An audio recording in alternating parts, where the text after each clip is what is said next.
Yeah, I got a bodyguard, baby. You see that? Yeah, I got a right to bear arms, bitch. You see this shit? You see this shit? That's right. That's all you need to know.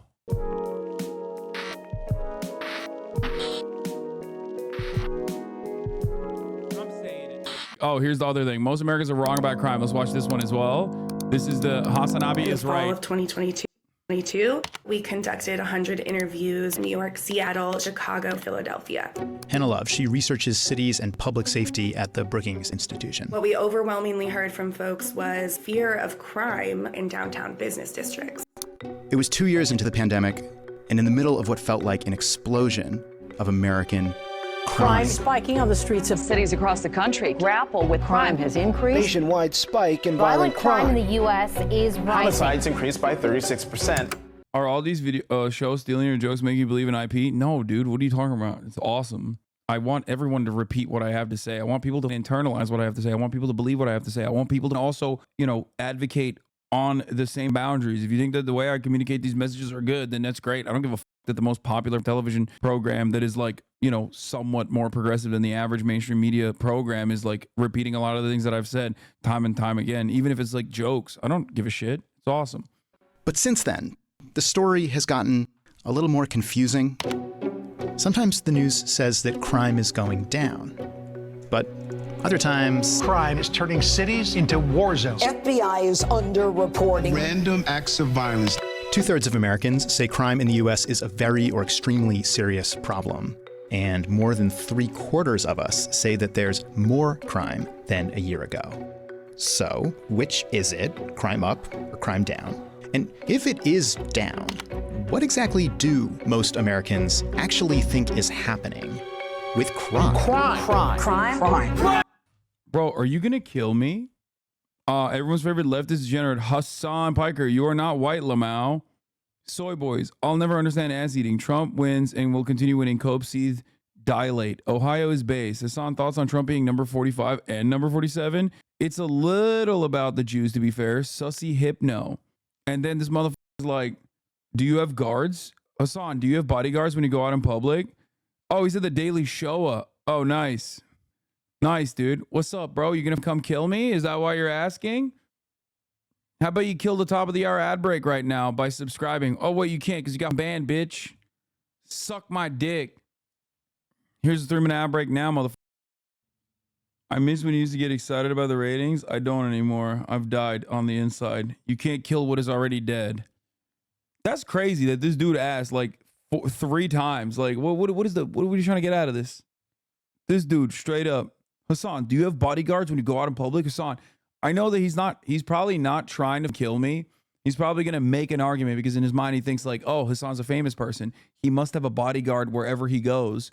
And therefore, I thought you weren't afraid of the crime that the average person is afraid of, but yet you have a bodyguard. Like that's probably in his mind. Like, I'm going to be charitable. I assume that's what he's trying to say.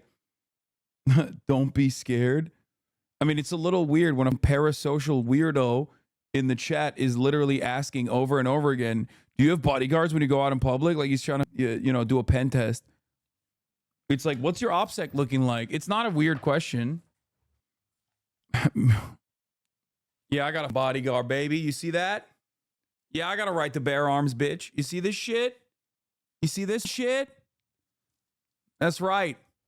That's all you need to know. crime.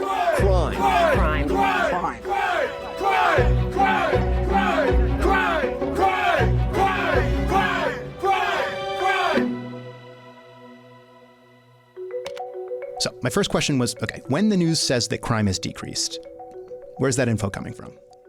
I asked my colleague Abdullah. My name is Abdullah Fayyad. I'm a policy correspondent at Vox. The 2 areas that we get our crime statistics from are the FBI crime database. Law enforcement agencies around the country voluntarily report their crime data. The other is the National Crime Victimization Survey, which is administered by the federal government and asks people directly whether or not they have been victims of a crime. And both of these sources have their own limitations. The survey usually talks to around 250,000 people, which is both a lot of people and only about 0.07% of the country.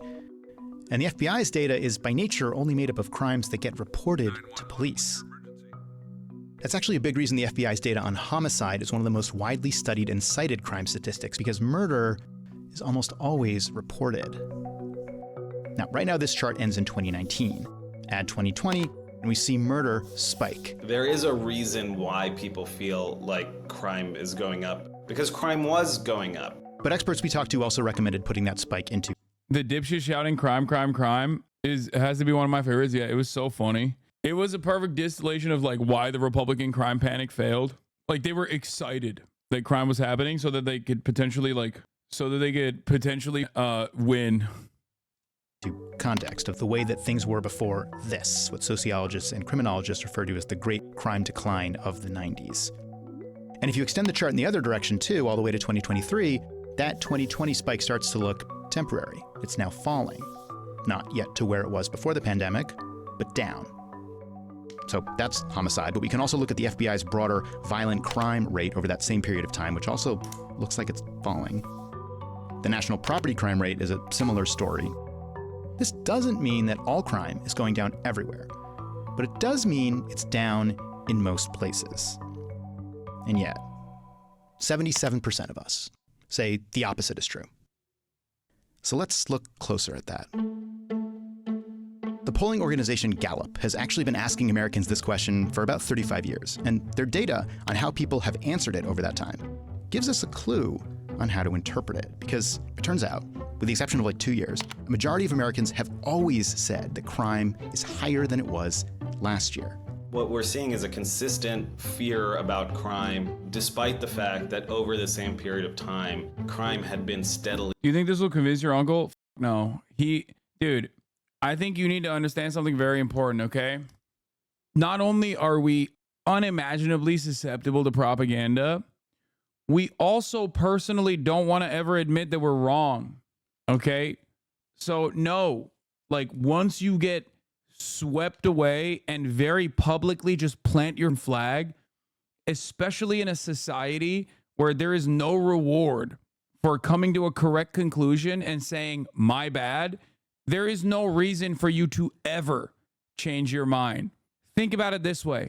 There have been instances where I've gotten stuff wrong and apologized for, and yet for years and years and years, does that include you? See, people are immediately either A, skeptical that I myself, when I get something wrong, immediately own up to it and apologize for it, or B, always consistently throw it in my face.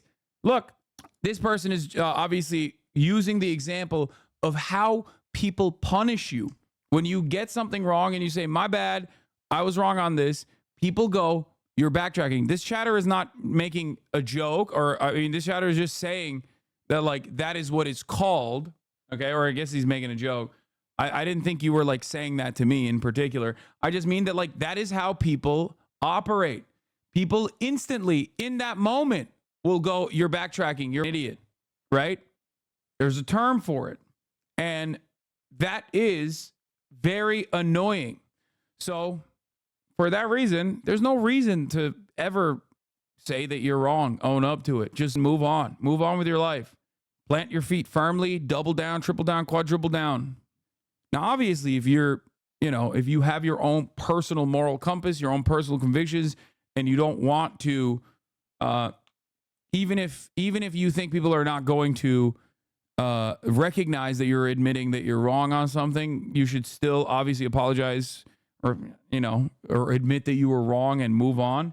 I do it all the time, regardless of the way people operate. Who gives a shit? Anyway, just be honest every time. My honesty is the best policy. Mary Cherry, thank you for the 20 gifted subs. Here, let's continue. On the decline. And it's also worth taking a similar look at this chart from earlier, where 2/3 of Americans say crime is a very or extremely serious problem in the US. We can also chart that over time and see that it is also a pretty consistent belief. But Gallup also asked another version of that question. How serious a problem is crime in your area? And only a small minority of Americans typically say that crime where they live is a very or extremely serious problem. In other words, the vast majority of Americans feel safe, but there's this kind of abstract perception of crime is out of control. Crime is out of control, but not. It's always somewhere else. is always somewhere else. Crime is out of control. Not in my neighborhood. My neighborhood's fine. But everywhere else, crime is out of control. Crime is out of control. I can't go to the streets. I can't go to the big city. I'm scared. Homosexual criminals are going to have sex with me. They're going to do butt stuff. Not where I am, but somewhere. That somewhere was partly the subject of Hannah's research interviews, many of which, remember, were about a specific fear in a specific place. The fear of random acts of violence downtown. Violent crime downtown, in the parts of cities where people go to work. Hannah and her team found that interesting because they also did a geographic analysis of where in cities crime was happening. When we crunched the data, we found that there was a significant mismatch in perception and reality of crime, particularly as it pertains to where crime occurs. In Chicago, for example, they found that most of the increase in gun deaths in 2020 happened in disadvantaged neighborhoods on the west, south, and southwest sides, and barely at all in the dense downtown loop area. In New York, they found that in the busiest parts of the city, violent crime only increased about 2% from 2019 to 2022 compared to an 8% increase in the rest of the city. Pre-watch Piker. Bitch, I pre-wrote this for the past 4 years. I was in the goddamn trenches. Think about how many LSF posts were made at the time when LSF was like relevant. It was still a shithole, but at least it was like a more relevant shithole back then. People clipping and shipping shit to Reddit, upduding it all the way to r/all. Weeks on end where people would just come into this chat and be like, why do you want retail workers to be executed, Hasan? Yet another moment where I was right just too early. Okay, I was right. I was just too early. D&D's community completely fell for Fox's propaganda. No, because they're reactionary. That's the whole point. That's it. They don't give a shit. None of those guys have like any real convictions, any real like genuinely held opinions that they want to advocate for. That's it. Here's a video from, when is this from? December 11th, 2021, almost 3 years ago. Crime is up 1 million%, 340,000 views.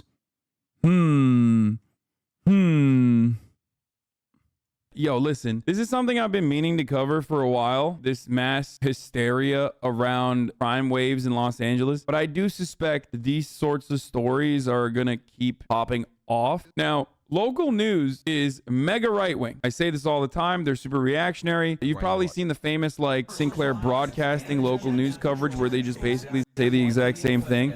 That we would be like, oh, this is what happens in North Korea. They're evil. Most of these local news outlets, though, for the most part, they definitely do hype up reactionary narratives. You probably recall watching the riots that were occurring during the BLM protests. They would literally send a news chopper outside of like a sneaker store and just literally take as much drone footage as they possibly can of like black kids looting the sneaker store. Like, you know, it's just always tropes. They're huge with that sort of stuff. They're very, very effective at doing racial agitprop. And they, more importantly than that, are definitely the most trusted resource in news. Most people consider local news to be the most trustworthy and the most unbiased form of news, even though it is. Yeah, they'll always show like the same burning car over and over again, you know, all that good stuff, right? So now that shit is like kicked it up a notch. Basically, every one of my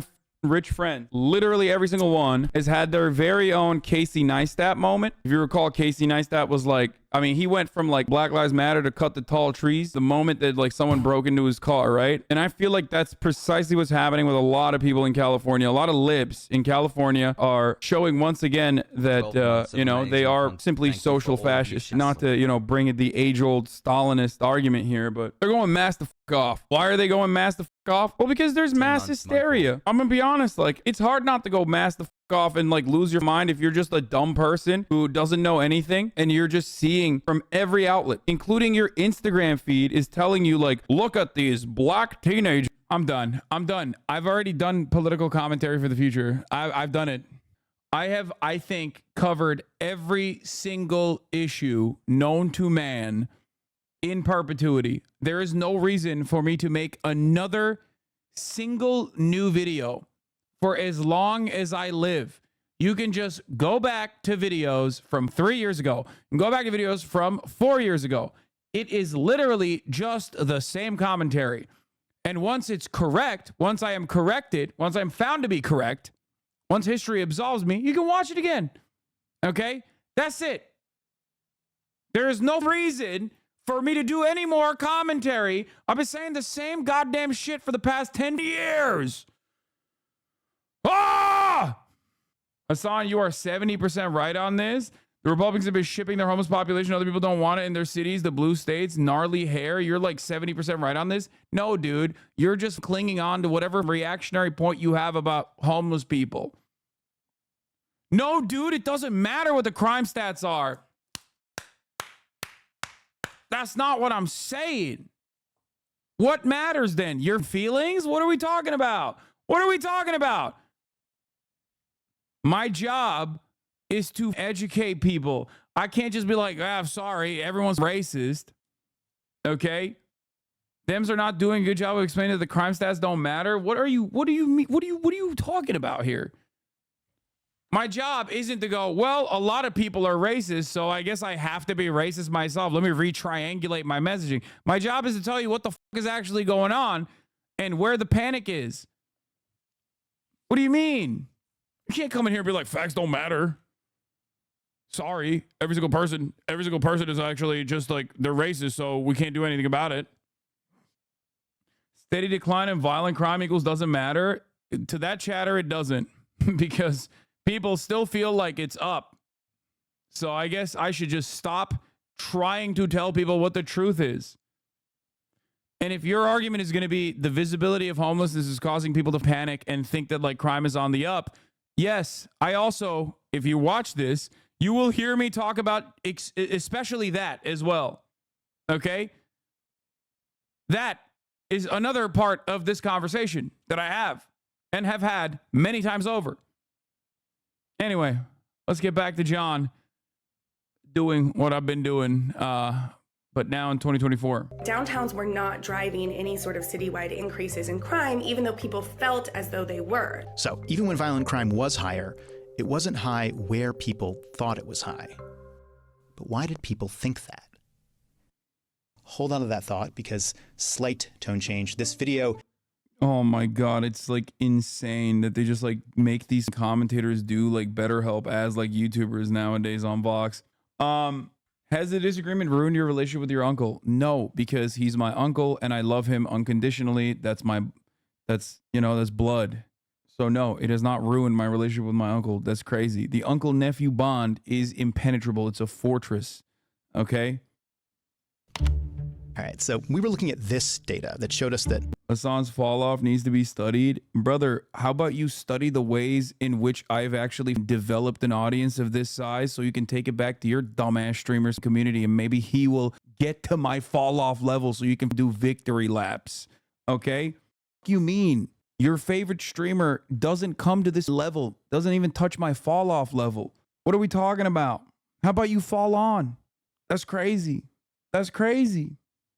while people thought urban downtowns were really dangerous, they actually weren't. Now, one reason people thought that might have been media coverage. Crime continues to concentrate within neighborhoods where it's always been bad, but community or everyday gun violence often doesn't make the headlines as much as something that would happen in a wealthier or more tourist-based district. 2 violent attacks in Times Square. 2 separate stabbings in Center City. 4 robberies that have happened downtown. But Hannah found that the people she talked to weren't just seeing stuff on TV. They were also reacting to something they were seeing in person. When we were doing our interviews, people often conflated crime and unsheltered homelessness within the same breath. One thing that has changed a bit since the pandemic is in who you see on the streets in these downtown neighborhoods. Before the pandemic, that would be overwhelmingly office workers, some tourists, but there were also always some number of people on the streets experiencing homelessness, addiction, mental health issues. And then the pandemic emptied these places out, and as office workers and tourists slowly returned... When there's less people crowding the streets, you're more likely to see things like visible... That's it.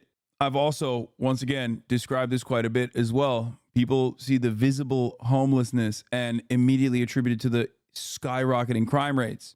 And in certain instances, a homeless person might be engaging in some crime. That is, you know, I'm not going to say that that doesn't happen. Of course it does. Having said that, however, the way to solve homelessness is not the exact same way that you would actually solve like a murder, for example, something that you think of when you actually think of real crimes. A homeless person has nowhere to go. You have to create a systemic solution to a systemic problem. The solution, of course, is not more jails and more prisons. The solution would be to fix the housing market and build more housing and have a housing first anti-homelessness policy initiative. Put them in homes, build public housing. But I digress. Homelessness or visible drug use. Today, more of us are back in offices, but there are also, by some accounts, simply more vulnerable people on the streets, partly due to the cutting of social services. For example, by 2022, New York State had 20% fewer psychiatric beds for people with severe mental illness than it had in 2014. And from 2019 to 2023, the number of Americans experiencing unsheltered homelessness went up by more than 20%. I live in Boston, where over the past few years, there has been a homeless encampment that does create this public perception that there is not just disorder, but chaos in how the city is running itself. Even if, those encampments don't necessarily pose, an imminent threat. Once again, I'm going to go back to the very obvious troll. He said, Hasan, I'm studying your fall off in modern soy boy history class.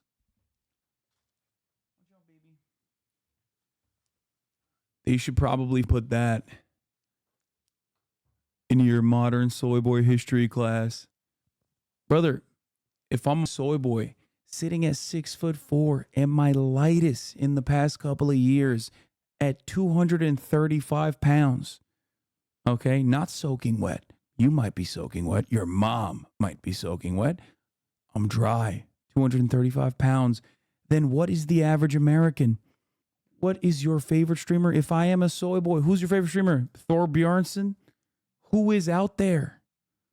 Who is out there? Motherfucker be like, I love Ben Shapiro. He's a beacon of masculinity. He's my alpha dog. I love Sneeko. That's the real alpha male right there. Then come in here and call me a soy boy. I can't even get enough protein if I ate you for breakfast. Okay? I can't even hit my daily macronutrients. And you're out here calling me a soy boy. You mean? You mean? I eat 1.5 pounds of straight white chicken breast every goddamn day. I weigh my protein. I weigh my chicken. I had 17.5 ounces of straight white chicken breast just today. That's not 1.5 pounds. That's only 1 pound and change. But still, who's the soy boy?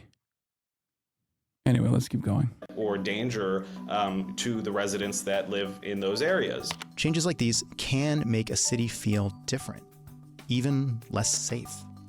But all the data we have tells us that equating vulnerable people with crime is not correct. And here's the problem with that. If people don't feel safe, then we're not accomplishing our task. Stats don't matter if people don't believe they are in a safe environment. What we're currently seeing. That's a crazy thing for a cop mayor to say. I guess because he's a cop mayor, it's expected. But it's just like, that's crazy. Stats don't matter when people don't feel safe. Like, what the right now is a lot of politicians and policymakers crafting policy based on perception rather than evidence. The governor of New York sent the National Guard to patrol the New York City subway. Crime on the subway had already been on the decline. That's an explicit example right there of having perception-based policy take a lot of municipal resources and taxpayer money without having any results because it's in the wrong place. A lot of what we're seeing are counterproductive policy solutions to crime in the long term. Harsher penalties for petty crime that include eliminating eligibility for parole and probation. In San Francisco, voters imposed drug test requirements on welfare recipients. Tough on crime bills that we kind of felt like the country was moving away from, over the last 10, 15 years, and now are coming back in a very big way.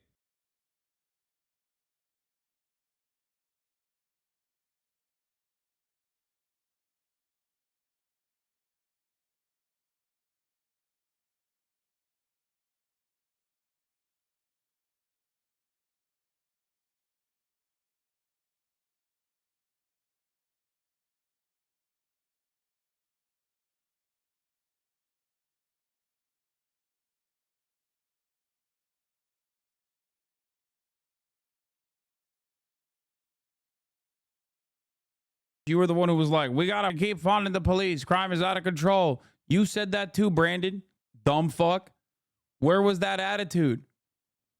Why didn't you demand cooler heads to prevail? You know, instead of listening to our hearts, we must listen to our heads. Crime has been on a steady decline with an increase in the aftermath of COVID, ripping through the streets. You could have said that shit. No, you didn't, though. You didn't say that. You were like, nope, we got to give cops all the COVID resources. Yeah. Expect the Democratic Party to do some pro-immigration rhetoric in a little bit after they cook the books and complain about the immigrant panic in a similar capacity, mind you. Remember, just like I'm right on this crime shit and was right and never back down, regardless of how much people came in here and chirped at me, the same shit is happening with immigration. Okay? Fund the police Democrats have turned our once great cities into cesspools of bloodshed and crime. In April 2024, an ABC News poll found that voters trust Donald Trump over Joe Biden on crime and safety by a margin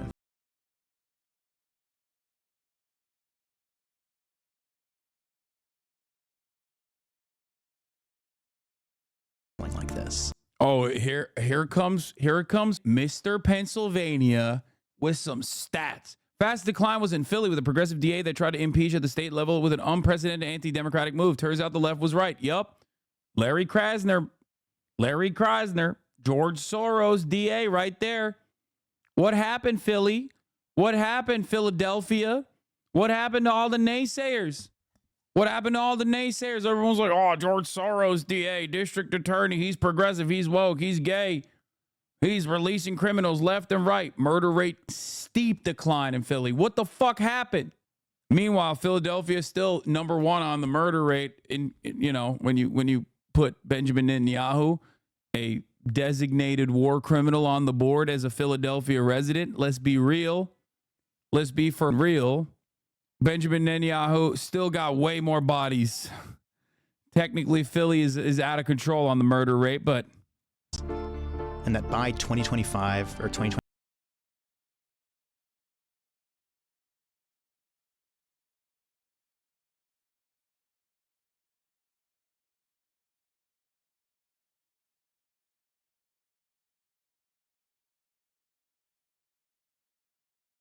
Okay. Hi, Philly guy here. They still shooting, just worse shots. That's funny. Anyway, that was the history will absolve me hour, or history has absolved me hour, now that we're in the future and nowhere near the 2021 era when I was talking about all this shit. Krasner uses defend BLM pro bono. That's the best way to reduce crime. Only BLM DAs from now on. Larry Krasner. George Soros prosecutor, baby. On top.